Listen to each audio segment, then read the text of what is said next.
Hi friends, welcome back. मेरा नाम डिम्पल है और हमारा आज का टॉपिक है interview topics for bank exams. तो इंटरव्यू एक बहुत इम्पॉर्टेंट पार्ट है आपके बैंक एग्ज़ाम्स का। ऐसा ज़रूरी नहीं है कि आपके मेंस में अगर अच्छे मार्क्स ना हैं और अगर आपने अच्छा इंटरव्यू दिया है तो आपका सिलेक्शन ना हो।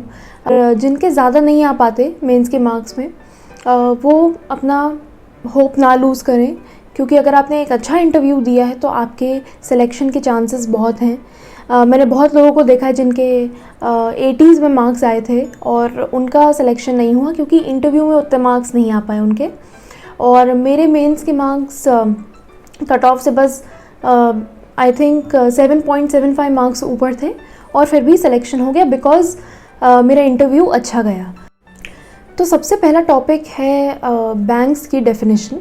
आपको जैसे अगर कोई पूछे व्हाट इज़ अ बैंक, तो आपको पता होना चाहिए और उसकी डेफिनेशन आपको याद होनी चाहिए कि क्या रोल प्ले करता है बैंक और बैंक अपना प्रॉफिट कैसे बनाता है। तो ये आपको सबसे पहले पता होना चाहिए। उसके बाद आपको पता होना चाहिए द डिफरेंस बिटवीन बैंक और नॉन बैंकिंग फाइनेंशियल इंस्टीट्यूशंस। जैसे आपको पता होगा DICGC का जो इंश्योरेंस है वो NBFC नहीं प्रोवाइड करती है और बैंक्स में ये इंश्योरेंस होता है। और आपको डिफरेंस पता होना चाहिए और क्या क्या है कि एक डिमांड डिपॉजिट्स नहीं एक्सेप्ट करते हैं NBFCs और चेक नहीं इशू करते हैं। तो ये सब डिफरेंसेस आपको पता होने चाहिए। नेक्स्ट आपको पता होना चाहिए कि शेड्यूल्ड और नॉन शेड्यूल्ड बैंक्स में क्या डिफरेंस होता है। एंड उसके बाद शेड्यूल्ड बैंक में कमर्शियल बैंक्स आते हैं और कोऑपरेटिव बैंक्स आते हैं। तो इन सब बैंक्स का आपको डिफरेंस पता होना चाहिए।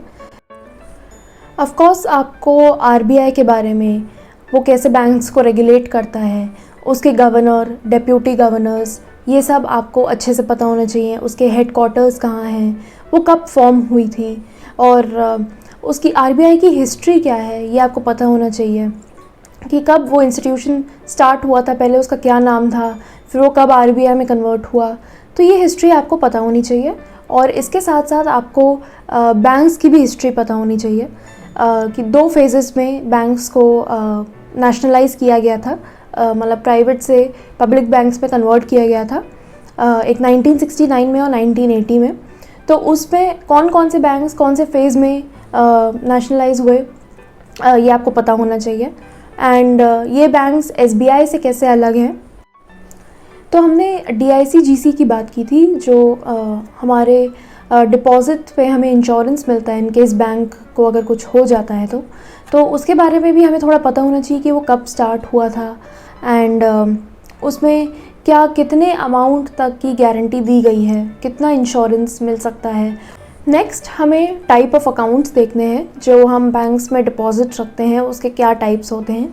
तो 2 टाइप के डिपॉजिट्स होते हैं, डिमांड डिपॉजिट्स और टर्म डिपॉजिट्स। और डिमांड डिपॉजिट्स में आपका सेविंग्स एंड करंट अकाउंट आता है और टर्म डिपॉजिट में आपका FD और RD आता है। तो इसके बारे में आपको एक बार पढ़ना है, इसके डिफरेंसेस देखने हैं और प्री क्लोजर चार्जेस क्या लगते हैं और लोन टू वैल्यू रेशो, इसके बारे में एक बार पढ़ लेंगे। उसके बाद आपको पता होना चाहिए कि ओवरड्राफ्ट और कैश क्रेडिट में क्या डिफरेंस है। फिर हम आ जाएंगे कुछ एडवांस अकाउंट्स पे। Nostro account and Vostro account में जो डिफरेंस है आपको पता होना चाहिए। और उसके साथ आपको NRE account, NRO account, FCNR account, sweep account, इन सब के बारे में एक डेफिनेशन आपको पता होनी चाहिए कि इनमें कौन से फीचर्स होते हैं और ये कब यूज़ किया जाता है। स्पेशली जो NRE, NRO, FCNR अकाउंट है उसमें थोड़ा कन्फ्यूजन हो सकता है क्योंकि वो ऑलमोस्ट सिमिलर है। इसमें ऐड कर लीजिएगा जॉइंट अकाउंट और RFC अकाउंट। नेक्स्ट आपको पढ़ना है कोलैटरल के बारे में कि कोलैटरल क्या होता है और टाइप्स ऑफ कोलैटरल, जिसमें मूवेबल प्रॉपर्टी आती है जो एक लेंडर के पोजेशन में होती है, जो गोल्ड लोन होता है। अगर बोरोवर के पोजेशन में होती है उसको हाइपोथिकेशन कहते हैं एंड जब लेंडर के में होता है उसको प्लेज कहते हैं। और जब इमूवेबल हो और बोरर के पोजेशन में हो तो उसको मॉर्गेज कहते हैं। तो ये टाइप्स भी आपको देख लेना है। इसके बाद आते हैं कोर बैंकिंग सॉल्यूशंस पे, जो एक सेंट्रल डेटाबेस होता है जिसमें बैंक्स का सारा डेटा स्टोर्ड होता है। टाइप्स ऑफ बैंकिंग होती हैं, जैसे कि agent banking, technological banking, narrow banking, Islamic banking. सबसे इम्पॉर्टेंट आ जाता है आपका नीश बैंकिंग, शैडो बैंकिंग।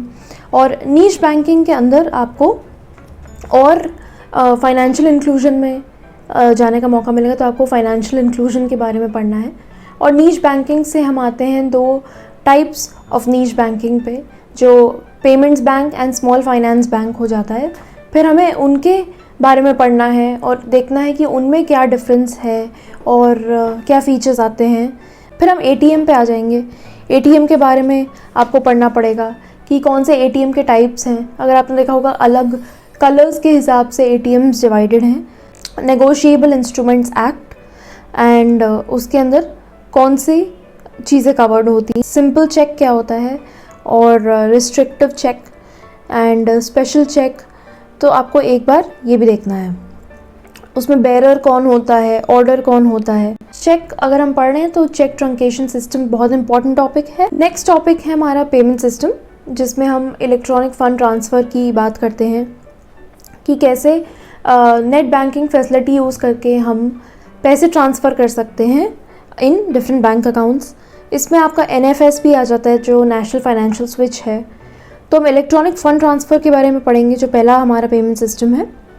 एंड उसके बाद हम आ जाएंगे IMPS और RTGS में, और उसका डिफरेंस देखेंगे। जो IMPS, RTGS और NEFT में ये इंटर बैंकिंग फैसिलिटीज़ हैं, और इलेक्ट्रॉनिक फ़ंड ट्रांसफ़र जो है वो इंट्रा बैंकिंग है, मतलब वो सिर्फ एक ही बैंक में आप पैसा ट्रांसफ़र कर सकते हैं। और इंटर बैंकिंग में आप किसी भी बैंक अकाउंट किसी भी बैंक में ट्रांसफ़र कर सकते हैं through IMPS, RTGS and NEFT। तो अब NEFT और RTGS का डिफरेंस देख लेंगे। उसके बाद हम भारत बिल पेमेंट सिस्टम, थोड़ा UPI के बारे में पढ़ेंगे।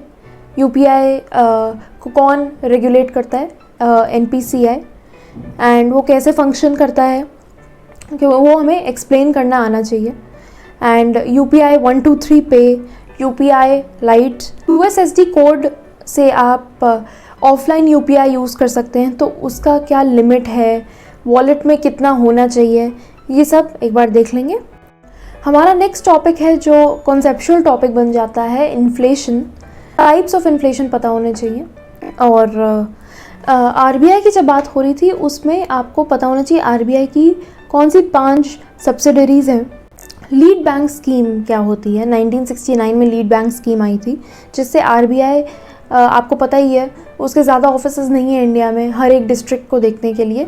तो उस हिसाब से उन्होंने करेंसी चेस्ट मॉनिटर करने के लिए लीड बैंक्स चूज़ किए हैं हर डिस्ट्रिक्ट के हिसाब से, जो उनका मनी सर्कुलेशन मेंटेन करते हैं उस इकॉनमी में। तो इसके बारे में एक बार आप पढ़ लीजिएगा। और all India financial institution, coming to monetary policy, ये एक बहुत ज़्यादा इम्पॉर्टेंट टॉपिक है आपके इंटरव्यू के लिए, क्योंकि इससे आपको क्वेश्चन ज़रूर मिलेंगे। इसमें आपको पता होना चाहिए लिक्विडिटी एडजस्टमेंट फैसिलिटी के बारे में, जिसमें आपका रिपो रेट और रिवर्स रिपो रेट आता है।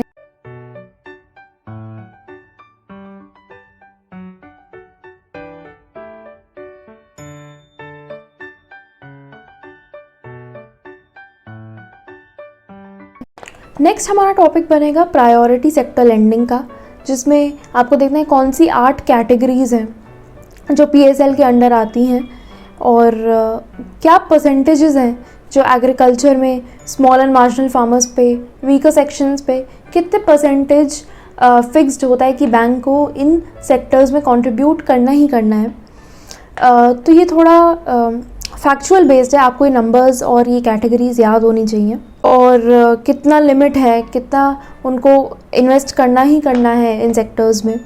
और अगर वो 40% जो पब्लिक सेक्टर बैंक्स के लिए मेंटेन्ड है, अगर वो उसको नहीं मीट करती हैं, तो फिर जो अमाउंट है जिससे वो शॉर्टफॉल हो जाता है लेंडिंग में, वो उनको एक फ़ंड है RIDF फंड, उसमें इन्वेस्ट करना होता है। तो आपको उसके बारे में भी पढ़ना पड़ेगा। तो आपका PSL टॉपिक इसमें कवर हो जाएगा। नेक्स्ट हमारा NPA आता है, extremely important topic for any interview, क्योंकि वो ऐसे क्वेश्चंस आपको पूछते ही हैं। मेरे इंटरव्यू पे भी मुझसे पूछा गया था।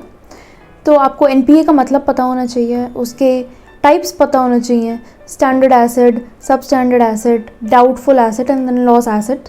इन सब में कितने टाइम का डिफरेंस होता है एक बार वो देख लेंगे।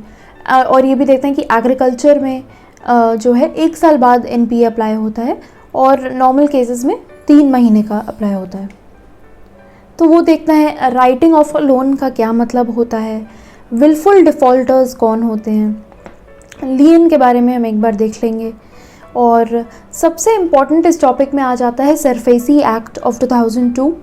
इसका फुल फॉर्म आपको पता होना चाहिए, इसकी डेफिनेशन आपको पता होनी चाहिए और आपको एक्चुअली पूरा प्रोसीजर पता होना चाहिए कि अगर किसी ने अपने लोन में ईएमआई देने में डिफ़ॉल्ट कर दिया है तो उसके बाद से उस पर क्या एक्शंस लिए जाते हैं इंडिविजुअली और एक अगर कंपनी बेस्ड हो तो, और इंसॉल्वेंसी का क्या मतलब होता है, लोन रिस्ट्रक्चरिंग एक चीज़ होती है। इसके लिए स्पेशल कोर्ट्स बने हैं, डीआरटी और NCLT, date recovery tribunal and national company law tribunal. क्योंकि अगर एक कंपनी होती है वो अपने आप को इंसॉल्वेंट या बैंकरप्ट डिक्लेयर करती है तो उस हिसाब से फिर उनके कोर्ट केसेस चलते हैं, तो ये आपको पूरा प्रोसीजर पता होना चाहिए। रिस्क जो बैंकिंग सेक्टर में इन्वॉल्व होते हैं, जैसे फाइनेंशियल रिस्क्स आपके हो गए, नॉन फाइनेंशियल रिस्क हो गए, और उसके टाइप्स देख लेंगे। फाइनेंशियल में आपका क्रेडिट आता है, ऑपरेशनल आता है, नॉन फाइनेंशियल में आ जाता है। उसके बाद आपका मेन टॉपिक आता है बेसल नॉर्म्स का, जो इंटरनेशनल बैंकिंग रेगुलेशन के हिसाब से जो बेसल कमेटी है बैंकिंग सुपरविजन की, उन्होंने कुछ रूल्स एंड रेगुलेशंस बनाए थे जो इंटरनेशनली सारे बैंक्स को फॉलो करना होता है, और उसमें इंडिया भी आ जाती है। पर इंडिया थोड़ा अपने हिसाब से इन चीज़ों को मोल्ड करती है। एंड तो बेसल 1 कब आया था, उसमें कौन से रिस्क कवर किए गए थे, इंडिया ने कब अडॉप्ट किया था, रिस्क वेटेड एसेट्स क्या उसमें आते थे। फिर बेसल 2 आया, क्योंकि बेसल 1 फेल हो गया तो बेसल 2 में credit market operational risk cover किए गए थे। फिर बेसल 3 आया था 2008 के क्राइसिस के बाद, एंड इंडिया ने कब इम्प्लीमेंट किया, जो इसी साल 1 जनवरी को इम्प्लीमेंट हुआ है। CAR रेशो के बारे में आप पढ़ेंगे, लेवरेज रेशो के बारे में। तो कोई भी बैंक्स अगर अपना CAR नहीं मेंटेन कर पाती है तो वो कुछ थ्रेशोल्ड से पास करती है, उसके बाद वो PCA के अंडर आ जाती है जब वो थ्रेशोल्ड्स में आ जाए। तो आपको इसके बारे में पढ़ना है कि RBI बैंक्स को कैसे रेगुलेट करती है कि वो अपना CAR मेंटेन करें। तो आपका बैंकिंग टॉपिक यहाँ पे थोड़ा बहुत कवर हो गया है। फिर हम आ जाते हैं मनी मार्केट के टॉपिक पे, जिसमें मनी मार्केट में किस टाइप की लेंडिंग होती है, और call money, notice money, term money, ये आपको पता होना चाहिए। मनी मार्केट के इंस्ट्रूमेंट्स फिर हम देख लेंगे, जिसमें आपका ट्रेजरी बिल आता है एंड कैश मैनेजमेंट बिल आता है, कमर्शियल पेपर्स आते हैं, COD आता है, सर्टिफिकेट ऑफ डिपॉजिट्स। सो इन सब के फीचर्स, ये कितने टाइम में मैच्योर होते हैं, सीखेंगे। बॉन्ड्स एंड डिबेंचर्स के बारे में, और उसका डिफरेंस बहुत ज़रूरी है, आपको पता होना चाहिए। Then coming to fix rate bond होते हैं, फ्लोटिंग रेट होते हैं, ज़ीरो कूपन बॉन्ड्स होते हैं। ज़ीरो कूपन बॉन्ड्स के बारे में एक बार ज़रूर देख लीजिएगा। मनी मार्केट के बाद आप कैपिटल मार्केट में आएंगे, जिसमें आप primary and secondary capital market के बारे में पढ़ेंगे। प्राइमरी में आपका IPO आ जाता है, अगर आप स्टॉक मार्केट में इन्वेस्ट करते हैं तो आपको पता होगा। IPO में फ्रेश इक्विटी स्टॉक्स रिलीज़ होती हैं। सेकेंडरी में जो हम बाइंग एंड सेलिंग करते हैं वो इन्वॉल्व हो जाता है। फॉलो ऑन पब्लिक ऑफर आपको देखना है, private placement, underwriting, sweat equity and employ stock option, ये भी एक बार हम चेक कर लेंगे। फिर उसके बाद आपको कुछ टर्म्स पता होने चाहिए, जैसे कि ब्लू चिप क्या होता है, एंजल इन्वेस्टर्स और वेंचर कैपिटलिस्ट में क्या डिफरेंस है, शॉर्ट सेलिंग कैसे होती है मार्केट में, ये आपको देखना है। फिर इससे आप म्यूचुअल फंड में आ जाते हैं। तो म्यूचुअल फंड और स्टॉक मार्केट में क्या डिफरेंस है, यहाँ आपकी AMC कंपनीज़ भी आ जाती हैं, और आप टाइप्स ऑफ म्यूचुअल फंड्स के बारे में पढ़ेंगे। इक्विटी हो गया, डेट हो गया, लिक्विड हो गया, बैलेंस्ड हो गया, और उसमें SIPs होते हैं, तो वो भी आपका कवर हो जाएगा इसमें। तो आपको पता होना चाहिए म्यूचुअल फंड कैसे फंक्शन करता है, उसका नेट एसेट वैल्यू क्या होता है, और असबा आ जाता है फिर उसमें application supported by blocked amount. जब आप किसी IPO स्टॉक्स में इन्वेस्ट करना चाहते हैं तो आपका अमाउंट जो बैंक ब्लॉक कर देती है, जो आप अगर आपका वो स्टॉक्स क्लियर हो जाते हैं, अगर आपको मिलते हैं तब वो अकाउंट से आपके अमाउंट कटता है, नहीं तो वो फिर अनब्लॉक हो जाता है। तो ये आपको एक बार देख लेना है। और forwards contract and future contract का डिफरेंस देख लेंगे। इससे आपका कैपिटल मार्केट ख़त्म हो जाएगा। फिर हम जो फाइनेंशियल इंस्टीट्यूशंस के बारे में पढ़ रहे थे, जो 5 हैं मैंने आपको बताए थे, और उसमें हमने 2 डिस्कस कर लिया था, RBI और NHB। फिर हम SIDBI पे आते हैं। उसकी आप पूरी हिस्ट्री पढ़ लेंगे, वो कौन उसको रेगुलेट करता है, एंड हाउसिंग फाइनेंस कंपनीज़ कैसे NHB से अलग हैं ये हम देख लेंगे। वो कौन से स्कीम्स इम्प्लीमेंट करती हैं ये ऑर्गेनाइजेशंस। फिर NABARD आ जाती है, जो बहुत इंपॉर्टेंट है अगर आप RRB के लिए भी प्रिपेयर कर रहे हैं तो NABARD का टॉपिक बहुत इंपॉर्टेंट हो जाता है। तो किस कमेटी ने फॉर्म किया था, कब फॉर्म हुआ था, किस कैपिटल से स्टार्ट किया था, उसमें आपका RIDF फिर से कवर हो जाता है। एंड देन आपका EXIM बैंक आता है, एक्सपोर्ट इम्पोर्ट बैंक, उसके बारे में भी सेम इन्फॉर्मेशन पढ़ लेंगे। थोड़ा बहुत इंश्योरेंस का भी देख लेंगे, जिसमें आपका insurance regulatory and development authority of India आती है। उसके बाद आपके टॉपिक्स में कुछ नहीं बचता है। तो आप अगर सिर्फ टेक्निकल बैंकिंग पढ़ना चाहते हैं तो ये टॉपिक्स हैं जो आपको हर बुक में मिलेंगे। आप कोई कोर्स लेंगे, आपको उसमें भी यही टॉपिक्स कवर कराएंगे। तो ये आप टॉपिक्स ऊपर ऊपर से देख सकते हैं।